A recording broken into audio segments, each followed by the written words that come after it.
நாம் சாயந்தரத்தில் வீட்டில் விளக்கேற்றுறோம் இல்லையா? சாயந்தரமோ காலையிலையோ எப்படியோ ஒன்று நாம் வீட்டில் விளக்கேற்றுறோம் அப்படின்னு சொன்னால் பிரதான வாசல் திறந்துருக்கணும். விளக்கேற்றத்துக்கு முன்னாடி பின்னாடி வாசல் இல்லை பின்னாடி ஜன்னல் மூடிய நிலையில் இருக்கணும். அப்போ தான் வீட்டில் மகாலட்சுமி அம்சம் நிறைஞ்சிருக்கும் அப்படின்னு பெரியவங்க சொல்கிறாங்க.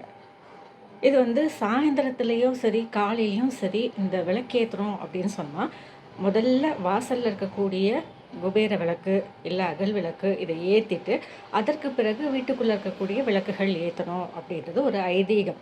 இதே மாதிரி வீட்டில் பூஜை அறையில் எத்தனை விளக்கு ஏற்றணும் அப்படின்னு சொன்னால் பொதுவாக 3 விளக்குகள் ஏற்றணும். அதில் ஒன்று அகல் விளக்கு அவசியம் இருக்கணும். அது இல்லாமல் உங்களுடைய வழக்கம் எதுவோ உங்களுடைய பாரம்பரிய விளக்கு அப்படின்னு இருந்ததுன்னா அதையும் நீங்கள் ஏற்றிக்கலாம்.